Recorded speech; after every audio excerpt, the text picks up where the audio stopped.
Welcome back to my YouTube channel, friends. Now, this is the second video of the series of molecular basis of inheritance. In this video, we are going to discuss about DNA, which was discovered by Misher. ठीक है, अगर मैं आपसे पूछूं DNA है क्या चीज़, तो आप मुझे एक ही चीज़ बताओगे जो आपने बचपन में सीखी थी, मैंने भी बचपन में सीखी थी। क्या? DNA is A double standard structure. Right right ठीक है, तो यही जानेंगे हम इस वीडियो में कि ये डबल स्टैंडर्ड आखिर है क्यों और ये डबल स्टैंडर्ड बनती कैसे है। ठीक है, तो पहला जवाब है डबल स्टैंडर्ड ये इसलिए है क्योंकि इसको स्टेबिलिटी चाहिए। डीएनए क्या करता है, एक जनरेशन से दूसरे जनरेशन में इंफॉर्मेशन ट्रांसफ़र करता है, तो उसको तो बहुत ज़्यादा स्टेबल होना पड़ेगा। तो डबल स्टैंडर्ड नेचर क्या करता है, उसको स्टेबिलिटी प्रोवाइड करता है। अब ये डबल स्टैंडर्ड बनती कैसे है, देखिए। डबल स्टैंडर्ड मतलब दो स्ट्रैंड्स, मतलब दो पॉलीन्यूक्लियोटाइड चेन्स। सपोज ये है फर्स्ट पॉलीन्यूक्लियोटाइड चेन, ये है दूसरा पॉलीन्यूक्लियोटाइड चेन। ये दोनों पॉलीन्यूक्लियोटाइड चेन्स क्या करते हैं, आपस में ऐसे हाइड्रोजन बॉन्ड्स का फॉर्मेशन करते हैं और ऐसे ही आपस में जुड़ जाते हैं। ठीक है, तो ये हाइड्रोजन बॉन्ड्स आखिर बनती किन दोनों के बीच में है, तो मेरा जवाब होगा ये बनते हैं दो नाइट्रोजन बेसिस के बीच में। एक प्यूरिन उसके करस्पॉन्डिंग पायरिमिडीन के साथ जाके जुड़ता है। ठीक है, कैसे, देखिए। सपोज मैंने माना ये है द फर्स्ट पॉलीन्यूक्लियोटाइड चेन, ये है द सेकंड पॉलीन्यूक्लियोटाइड चेन। ठीक है, अभी दिस इस पॉलीन्यूक्लियोटाइड चेन में होंगे कुछ प्यूरिन्स, इस वाले में भी होंगे कुछ प्यूरिन्स। ठीक है, दूसरे वाले में होंगे कुछ पायरिमिडीन्स, इस वाले में भी होंगे कुछ पायरिमिडीन्स। ठीक है, तो क्या होगा, देखिए, प्यूरिन्स क्या करेंगे, अपने कोरस्पॉन्डिंग पायरिमिडीन्स के साथ ऐसे हाइड्रोजन बॉन्डिंग का फॉर्मेशन करेंगे। ठीक है, जिसकी वजह से क्या होगा, ये दोनों चेन्स आपस में जुड़ जाएंगे। ठीक है, अभी कौन से पायरिमिडीन्स के साथ जुड़ता है, तो देखिए प्यूरिन्स हमारे पास कौन कौन से है, एडिनिन और गुआनिन। और पायरिमिडीन्स कौन से है, थायमिन, यूरासिल और तीसरा है साइटोसिन। तो गुआनिन और साइटोसिन आपस में जुड़ते हैं with the help of 3 hydrogen bonds. ठीक है, और थायमिन और यूरासिल आपस में जुड़ते हैं, थायमिन यूरासिल एडेनिन के साथ जुड़ते हैं with the help of 2 hydrogen bonds. ठीक है, थायमिन प्रेजेंट होता है डीएनए में। ठीक है, डीएनए में प्रेजेंट होता है थायमिन, और यूरासिल प्रेजेंट होता है आरएनए में। ठीक है, तो क्या हुआ, आरएनए में यूरासिल एडेनिन के साथ जुड़ता है with the help of 2 hydrogen bonds, और डीएनए में थायमिन जुड़ता है with adenine with 2 hydrogen bonds. ठीक है, और डीएनए आरएनए दोनों में ही ये साइटोसिन जो है जुड़ता है with guanine with the help of 3 hydrogen bonds. ठीक है, अभी डीएनए के नेचर वगैरह ये सब हम स्टडी करते हैं। डीएनए का नेचर जब स्टडी किया गया तो देखा गया कि डीएनए नेगेटिव नेचर का है और एसिडिक नेचर का है। ठीक है, तो ये नेगेटिव और एसिडिक नेचर प्रोवाइड कौन करता है, तो उसका जवाब होगा द फॉस्फेट ग्रुप। ठीक है, जो फॉस्फेट मौजूद है पॉलीन्यूक्लियोटाइड चेन्स में, ठीक है, वो फॉस्फेट ग्रुप हमको पता है नेगेटिव चार्ज बियर करता है और एसिडिक इन नेचर होता है, जिसकी वजह से डीएनए भी एसिडिक और नेगेटिव होता है। ठीक है, डीएनए डबल हेलिकल स्ट्रक्चर का होता है। हेलिक्स मतलब कैसा, हमने रस्सी देखी है। ठीक है, रस्सी में जैसे दो स्ट्रैंड्स आपस में लिपटे हुए होते हैं, डीएनए भी आपस में उसके दो स्ट्रैंड्स ऐसे ही लिपटे हुए होते हैं। ठीक है, जी, डीएनए का हेलिक्स जब ऐसे कंप्लीट टर्न लेता है ना, उस कंप्लीट टर्न को हमने नाम दिया है हेलिक्स। ठीक है, उस हेलिक्स के अंदर हमको 10 नाइट्रोजन बेस पेयर्स दिखाई देते हैं। एक प्यूरिन और एक पायरिमिडिन मिलके बनाएगा एक नाइट्रोजन बेस पेयर। ठीक है, तो ऐसे ही हमको क्या दिखता है, एक हेलिक्स में 10 नाइट्रोजन बेस पेयर्स, यानी कि 20 नाइट्रोजन बेसिस इन टोटल। ठीक है, दो नाइट्रोजन बेस पेयर्स के बीच का डिस्टेंस है 3.4 एंगस्ट्रॉम। ऐसे ही हमारे पास 10 मौजूद है, तो आप 10 से मल्टीप्लाई कर दो अगर 3.4 एंगस्ट्रॉम को, तो निकल आएगा length of the helix, that is 34 angstrom. ठीक है, अभी बात करते हैं डीएनए के डायमीटर की। पॉलीन्यूक्लियोटाइड चेन है, और तो उसमें फिर क्या होगा, फॉस्फेट ग्रुप होगा। तो यहाँ पे जो न्यूक्लियोटाइड है और इसके करस्पॉन्डिंग ऑपोजिट साइड में जो न्यूक्लियोटाइड है, तो दोनों साइड्स में जो फॉस्फेट ग्रुप जुड़ा हुआ होगा, उन दोनों फॉस्फेट ग्रुप्स के बीच का डिस्टेंस ही होता है डीएनए का diameter, which comes out to be 20 angstrom. ठीक है, कुछ इंपॉर्टेंट पॉइंट्स आप ध्यान रखिएगा। विल्किंसन और फ्रैंकलिन ने they studied DNA by x ray crystallography. और डीएनए का जो डबल हेलिकल स्ट्रक्चर है वो प्रपोज किया था वाटसन और क्रिक ने। और डीएनए रेप्लिकेशन जो सेमी कंजर्वेटिव नेचर का होता है, जो आगे जाके हम पढ़ेंगे, वो भी दिया था वाटसन और क्रिक ने। Now let us study about the types of DNA. Types of DNA अभी दो तरीके के होते हैं, राइट हैंडेड डीएनए और लेफ्ट हैंडेड डीएनए। ठीक है, आप देख सकते हैं डीएनए पे इधर ट्विस्टिंग मौजूद है। ठीक है, तो अगर क्लॉकवाइज ट्विस्टिंग हुई, ठीक है, तो ये होगा राइट हैंडेड डीएनए। और अगर एंटी क्लॉकवाइज ट्विस्टिंग हुई तो this category will fall under left handed DNA. ठीक है, अभी देखते हैं इनके एग्जांपल्स। राइट हैंडेड डीएनए के एग्जांपल्स है द जनरल बायोलॉजिकल डीएनए, जो कि एक जनरेशन से दूसरे जनरेशन में ट्रांसफ़र होता है। ठीक है, वही डीएनए प्रपोज किया था वाटसन और क्रिक ने। ठीक है, उसी डीएनए के मॉडल को मतलब स्टडी किया था वाटसन और क्रिक ने। ठीक है, तो the biological DNA is the first example of that.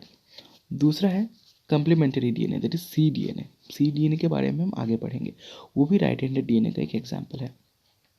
Left handed DNA का एग्जांपल है जेड डीएनए। इसकी डिटेल स्टडी की ज़रूरत है नहीं, पर आप बस याद रखिएगा लेफ्ट हैंडेड डीएनए का एग्जांपल है Z DNA. Now we are going to take up packaging of DNA. ठीक है, पैकेजिंग ऑफ डीएनए क्यों ज़रूरी है? देखिए, अगर हम एक डीएनए के दो बेस पेयर्स के बीच का डिस्टेंस देखें, जो कि है 3.4 एंगस्ट्रॉम, और उसको मल्टीप्लाई करें with the total number of base pairs in a human genome, that is 6.6 into 10⁹ base pairs. ठीक है, तो टोटल निकल आता है 2.2 मीटर्स ऑफ डीएनए, जिसको हमको फिट करना है एक छोटे से सेल के अंदर, उसमें भी एक छोटे से न्यूक्लियस के अंदर, which is an impossible event. ठीक है, तो उसको पॉसिबल करने के लिए हमको क्या करना पड़ता है? कॉम्पैक्ट करना पड़ता है। ठीक है, तो कैसे करते हैं? देखिए, बेसिकली हम क्या करते हैं, अगर कपड़ों को आप ऐसे ही फैला के रख दो तो कितना ज़्यादा एरिया वो ऑक्यूपाई करता है। पर वही अगर आप उनको फोल्ड करके अच्छे से सूटकेस में आप पैक करो तो कितना छोटा स्पेस एक्वायर करता है। वैसे ही डीएनए को अगर हम ऐसे कॉम्पैक्ट करके रखें तो डीएनए भी बहुत ज़्यादा कम स्पेस एक्वायर करेगा। तो ये कॉम्पैक्शन होता कैसे है? देखिए, compaction of DNA occurs by folding acid attachment of DNA with basic proteins। तो हमको पता है क्या है डीएनए, क्या है, एसिड in नेचर है। तो हमने ऐसे कुछ बेसिक प्रोटीन्स निकाले जिसके अराउंड हम क्या करते हैं, डीएनए को रैप अप कर देते हैं। ठीक है, तो रैप अप करने से क्या होता है, वो थोड़ा सा कम स्पेस एक्वायर करने लगता है। ठीक है, तो ऐसे ही है कि अगर हम बहुत सारे बेसिक प्रोटीन्स के अंदर हम ऐसे ही डीएनए को रैप अप करते रहे तो डीएनए ऐसे ही कम कम कम कम कम करके बहुत ही ज़्यादा कम स्पेस एक्वायर करेगा। ठीक है, तो वो बेसिक प्रोटीन्स है क्या? बेसिक प्रोटीन्स प्रोकैरियोट्स में है पॉलीएमाइंस। ठीक है, उनको हम कहते हैं polyamines. They are basically non histone basic proteins. और यूकैरियोट्स में है वो हिस्टोन प्रोटीन्स। ठीक है, histone proteins are the basic proteins in case of eukaryotes. Histone proteins eukaryotes में 5 तरीके के हैं, H1, H2A, H2B, H3 और H4। ठीक है, इनमें से जो H2A, H2B, H3 और H4 है वो अपनी अपनी एक एक कॉपीज़ बना लेते हैं। तो 4 histones into 2 that is 8 histone मिलके फॉर्मेशन करते हैं एक हिस्टोन ऑक्टामर का। ठीक है, ये हो गया, ये जो राउंड स्ट्रक्चर दिख रहा है आपको, इसको हम कहेंगे हिस्टोन ऑक्टामर। हिस्टोन ऑक्टामर का फॉर्मेशन करता है। ठीक है, जिसके अराउंड ये डीएनए रैप अप होता है। H1 का फंक्शन क्या है ये हम आगे देखेंगे अभी। तो क्या होता है, देखिए, ये ऑक्टामर बन गया, डीएनए इसके अराउंड क्या होता है, रैप अप करता है। ठीक है, ये डीएनए क्या करता है, एक कंप्लीट टर्न लेता है और उसके बाद एक 3/4 टर्न लेता है। ठीक है, तो एक टर्न और एक 3/4 टर्न लेके ये डीएनए इस हिस्टोन ऑक्टामर के अराउंड रैप अप होता है। ठीक है, तो क्या होता है, देखिए, वो 3/4 टर्न तो ले लिया, तो कुछ पार्ट क्या हो जाता है, रैप अप नहीं हो पाता, तो ये क्या हो जाता है, एक्सपोज रह जाता है। ऐसे कुछ पार्ट्स एक्सपोज रह जाते हैं। ठीक है, तो उन एक्सपोज्ड पार्ट को क्लिप करके रखता है H1 हिस्टोन, ताकि क्लिपिंग के बाद ये निकले ना। ठीक है, तो क्लिप करके कौन रखता है, H1 हिस्टोन। ठीक है, और ये जो एक्सपोज्ड पार्ट ऑफ डीएनए है जो रैप अप नहीं हो पाता, उसको हम कहते हैं लिंकर डीएनए। ठीक है, अभी एक डाटा है जो हमको याद रखना है कि ये जो रैप्ड अप डीएनए है ना, ये जो रैप्ड अप डीएनए का पार्ट है, मतलब डीएनए का पार्ट जो कि रैप अप हो चुका है, उसके अंदर हमको दिखाई देते हैं 200 बेस पेयर्स। ठीक है, ये जो रैप्ड अप पार्ट है उसमें हमको 200 बेस पेयर दिखते हैं। ठीक है, तो टोटल एक न्यूक्लियोसोम में, ठीक है, ये जो न्यूक्लियोसोम ऑक्टामर है और उसके अराउंड ये जो रैप अप हुआ है डीएनए, इसको हम टोटल में कहते हैं एक न्यूक्लियोसोम। ठीक है, तो एक न्यूक्लियोसोम में हमको दिखता है 200 बेस पेयर्स। ठीक है, ऐसे ही बहुत सारे न्यूक्लियोसोम्स प्रेजेंट होते हैं। ठीक है, डीएनए ऐसे ही बहुत सारे ऑक्टामर्स के अराउंड रैप अप होता रहता है। ठीक है, ऐसे है, देखिए जैसे ये हो गया एक ऑक्टामर, ये हो गया दूसरा ऑक्टामर, ये हो गया तीसरा ऑक्टामर, ये हो गया चौथा ऑक्टामर। ठीक है, तो इसके अराउंड क्या करता है डीएनए, ऐसे रैप अप होता रहता है। ठीक है, तो देखिए ऐसा नहीं लग रहा कुछ मोतियों के माला जैसा, बिड्स ऑन स्ट्रिंग जैसा। तो डीएनए क्या होता है, बिड्स ऑन स्ट्रिंग जैसे फॉर्म में रहता है। ठीक है, तो ये हो गया पैकेजिंग ऑफ डीएनए। बस न्यूक्लियोसोम फॉर्म में पैकेजिंग अंत नहीं होता, इसका फर्दर पैकेजिंग भी होता है।